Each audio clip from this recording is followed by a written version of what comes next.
Greetings, everyone. Pete Pardo here from Sea of Tranquility. Welcome to day 27 of our favorite guitar teams of all time. That's right. We're nearing the end of the month of October, and we've each and every day, both myself and all of you, have been listing some of your favorite guitar teams of all time. Two or more players in a band who made some really sweet music together. Could be two great lead players, could be a fantastic lead player and a great rhythm player, or maybe there's three of them, right? Whatever the combination might be. I kind of been waiting to get to this one all month long because I think this, for me, is, well, you know what it is? It's one of the greats of all time, but yet there wasn't just one great guitar team in this band.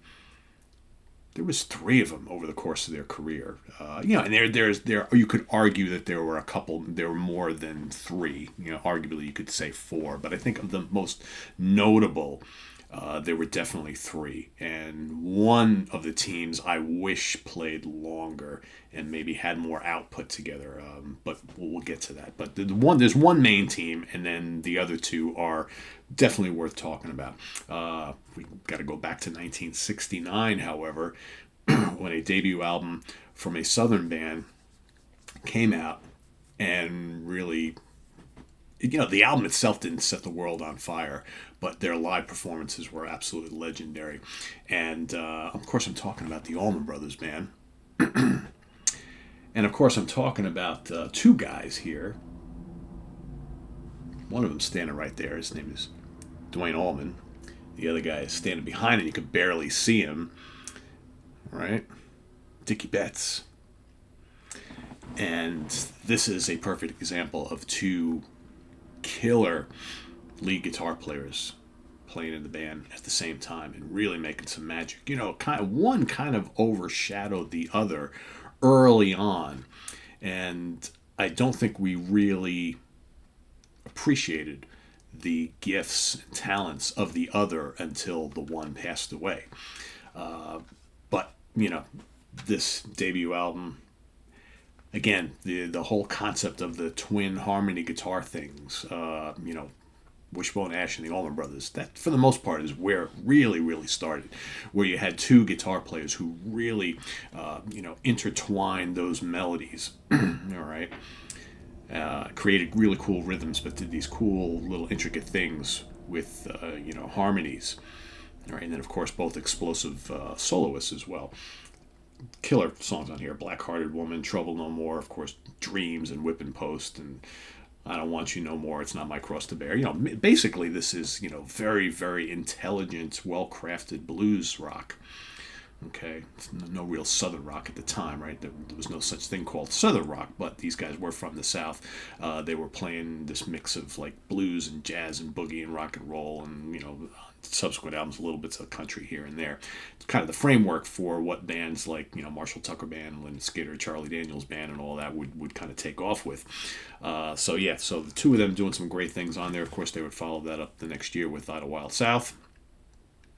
Again, more fantastic stuff on here. You got In Memory of Elizabeth Reed, Dickie Betts song. I mean, right there. That tells you everything you need to know about these two guys. One of the great instrumental rock songs of all time. Just the way the melodies of these two guys weaving around brother Greg's Hammond organ, the dual drummers, right, the Barry Oakley's bass, and then of course each guy allowed plenty of space for just a terrific guitar solo. Early on in the band's career, Dwayne Allman was the guy who was getting all the hype. Dickie was the very melodic guy, whereas Dwayne was the explosive guy, the guy who everybody was talking about as the next big thing. I think they were both pretty much equally talented, right? But it's just that Dwayne was maybe shined a little bit more early on. Took Dickie a few years to come out of his shell. But man, you got Hoochie Coochie Man on here, Revival, Don't Keep Me Wondering, of course, The Lovely Midnight Rider, right? Great stuff. And then of course, while recorded we'll get to it in a second, but while recording their next album, of course, we lose Dwayne Allman in a motorcycle accident, and so he's only on half of this album, and half is live, taken from an album I'm going to talk about in a second. But here you've got the great Blue Sky on here, Ain't Wasting Time No More, Libreras in A minor. This band early on also did lots of really great instrumentals. Actually, throughout their whole career, they did really great instrumentals. And then you got the live stuff on here. You got Melissa on here, but where this band's kind of career really took off into the stratosphere, of course, was the Live at the Fillmore album. Fillmore East. That's Fillmore East. This is where this band really, really shined live on stage. And here you've got these fantastic live versions of some of their great studio cuts, as well as some great, great covers of blues staples.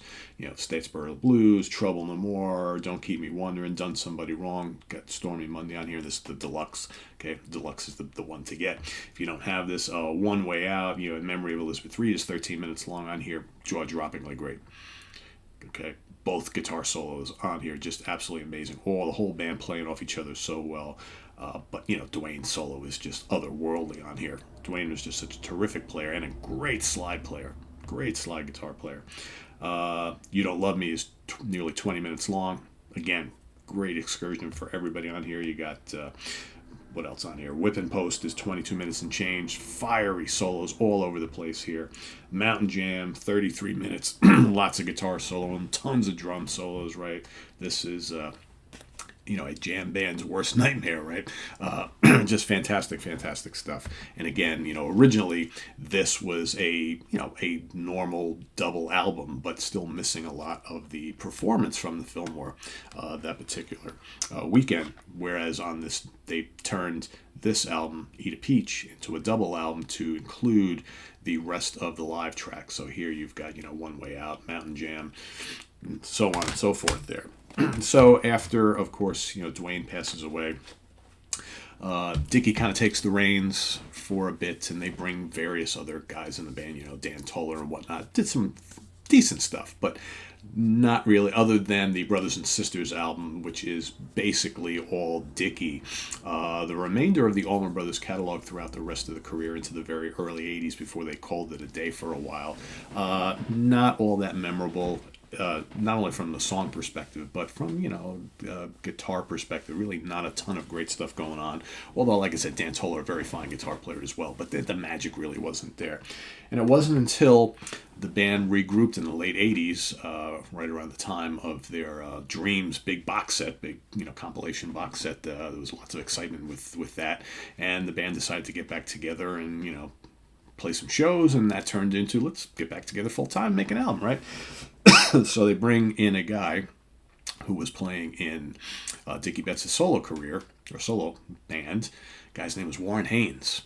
And they put out an album called Seven Turns. And wow, the magic is back, people. Warren Haynes proved to be a great young kick in the ass to this band. And he and Dickie formed a formidable guitar team that, for my money, rivaled what he and Dwayne did, 2 decades prior, right? 20 years before. They released a handful of albums. Shades of Two Worlds is another one. All right. And Where It All Begins is another one. And you got some classic lead guitar mayhem on these albums, right? Good, Clean Fun, Low Down, Dirty Mean, Shining On, Killer Loaded Dice, Gambler's Roll, True Gravity, right? All sorts of other stuff. Bad Rain, End of the Line, Kill Us Nobody Knows. I mean, just great stuff on these albums. All Night Train, Sailing Across the Devil's Seas, Backward All Begins, the title track, Soul Shine, Warren Haynes' great song there. Temptation Is a Gun, Mean Woman Blues, gutsy modern day blues rock with plenty of fiery guitars, lots of cool bluesy riffs, and Greg just sounding spectacular. So here you got these two guys now, and here and I saw plenty of Allman Brothers performances during this time period, and man, Warren Haynes always is great, but man, a lot younger back then, and Dickie really had a fire lit under his butt, man. He was playing his ass off, and all of a sudden now you're noticing, what a great guitar player Dickie Betts always was. But, it would not remain great forever, of course. But I do want to mention some great live stuff. All right. These two, first and second set, in Evening with the Allman Brothers Band. These are absolutely terrific and mandatory live albums if you really want to hear the greatness captured of the Dickie and Warren combination, right? So, but of course, the band had kind of issues happening with Dickie Betts. There were substance abuse rumors and all sorts of crazy stuff, and Dickie was ousted from the band, and they brought in this young guy, very young guy, whose band had opened up and played quite a bit with Warren's other side band called Government Mule, and he was also the nephew of Butch Trucks, the drummer. Okay, of course I'm talking about Derek Trucks. So Derek comes into the band alongside Warren Haynes, and this is years later, because Warren also left the band for a bit, and Derek and Dickie played together. But I think for me it's when Warren and Derek played together on this spectacular album, Hit the Note, that all of a sudden that magic, that full magic was back again. Because they had there's some upheaval in the guitar seats for a number of years there, because Warren kind of came and went. He decided to go do Government Mule full time, but then he agreed to come back along with Derek. Derek had the Derek Trucks band as well, and they came back together to make the Hitting the Note album, which is absolutely terrific.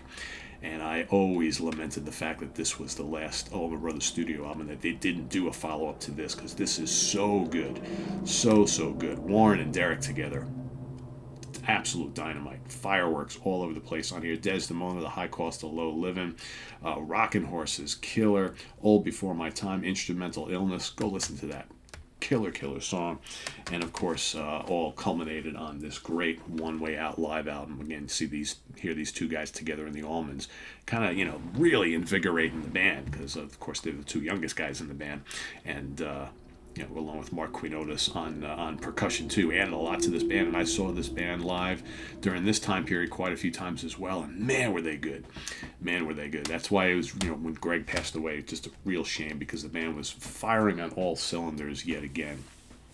And it's really cool when you have two lead players in a band who complement each other so well, are both so talented in different ways though, because with the latter incarnation, you had both were tremendous slide players, as great a slide player as Warren was. And Warren, in the early mid 90s stuff, Warren was basically doing all of the Dwayne slide solos, and Warren is a really good slide player. But then all of a sudden you got Derek Trucks, and Derek Trucks is even better, more ferocious, right, and just a killer slide player. So it's just really interesting how this kind of all played out over the years, with all these really great guitar teams in this band. So that's my pick for today, the Allman Brothers Band. So whether it's the Dwayne and Dickie version, the Warren and Dickie version, even the Dickie and Derek version, but most specifically the Warren and Derek version at the end, just absolutely spectacular. This is one of the great guitar bands of all time, and this band has housed some of the greatest guitar teams of all time, in my opinion. So there you have it. Let us know what you think of the Allman Brothers configurations in the comments below, as well as your pick for today, day 27, as we march on through the end of the month, the 31st, before we give some love to the ladies in November, and I talk about my favorite female-fronted bands of all time. All right, 30 of them, as a matter of fact, so that's coming up starting on next Tuesday, right, the day after Halloween, so November 1st, and visit us on the web at www.seaoftranquility.org. We're on Facebook, we're on YouTube, all together, all the damn time. Thanks for watching, everybody. Please subscribe if you haven't already, and click on that notification bell so you get alert of all of our content as it posts. Please do hit that like button before you leave, and also if you want to make a channel donation, we have the link below to our Ko-Fi page, as well as the link below to our merch page, where you can pick up all sorts of cool Sea of Tranquility stuff. We have a couple new shirt designs. We have the really cool serpent, and then we've got now zip-up hoodies, a whole bunch of different styles and colors and things like that. So if you want a nice either a pullover hoodie or a zip-up hoodie for the colder months, which are fastly approaching. Go check it out. They're very affordable, and they look absolutely spectacular. They got a nice big design on the back and the Sea Tranquility logo on the front. So really cool stuff. So thanks for watching, everybody. I am Pete Pardo. We'll see you tomorrow morning for another of our favorite rock guitar teams of all time. And also tomorrow, Martin Popoff's back in the house, but make sure also you tune in tonight to the Monsters Den Secret Satan Halloween Film Challenge. We've all been given our film assignments. We've all watched them. Tonight we're going to talk about them and try and guess who our Secret Satan was that assigned us that film. So that's coming up tonight on the Monsters Den. So till then, everybody, I'm Pete Pardo. See you soon. Bye-bye.